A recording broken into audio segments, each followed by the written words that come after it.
2019 पूर्वी राज्यामध्ये 2,10,00,000 वाहनांची नोंद होती. 2019 नंतर सर्व कंपन्यांना आदेश देण्यात आले होते की HSRPच्या नंबर प्लेट नुसारच तुम्ही नवीन गाड्या बाजारात आणा.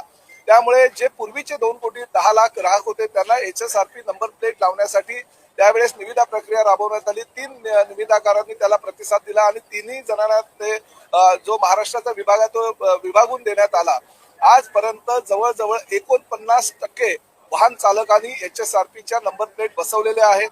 आजपर्यंत परिवहन खात्याच्या माध्यमातून 5 वेळा मुदत वाढ देण्यात आली होती. सर्वसामान्य वाहन चालकांना वाहनधारकांना सांगण्यात आलं होतं की 30 जून पूर्वी आपण आपली गाडीची नंबर प्लेट जी आहे ती HSRPची बसावी, अन्यथा कारवाई करावी लागेल.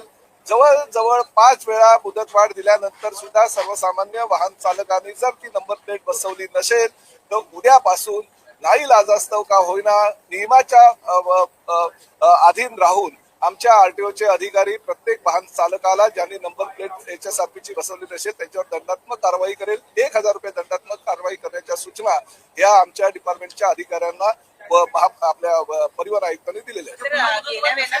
पूर्ण मुदत वाढ नसेल, शेवटची तारीख आजची आहे. उद्यापासून दंडात्मक प्रक्रिया जी आहे ती चालू होईल. कारण देशामध्ये आणि प्रामुख्याने राज्यामध्ये ज्या पद्धतीनं देशविघातक शक्तींकडून काही हल्ले करण्यात आले, काही अतिरेकी कारवाई करण्यात आल्या आणि अतिरेकी कारवाई करत असताना गाड्यांचा वापर मोठ्या प्रमाणात करण्यात आला होता. आणि HSRP नंबर प्लेट ही सुरक्षिततेच्या दृष्टिकोनातून फार महत्वाची आहे. भविष्यामध्ये ही HSRPची नंबर प्लेट प्रत्येक जर गाडीला असेल तर आरटीओ अधिकाऱ्यांना आणि पोलिसांना ती गाडी शोधणं फार अधिक गरजेचं होणार आहे आणि त्या माध्यमातून काही सुरक्षितता राज्याच्या दृष्टीनं महत्वाची घेऊन हा निर्णय तत्कालीन सरकारनं आणि तत्कालीन मंत्री महोदयांनी घेतला होता.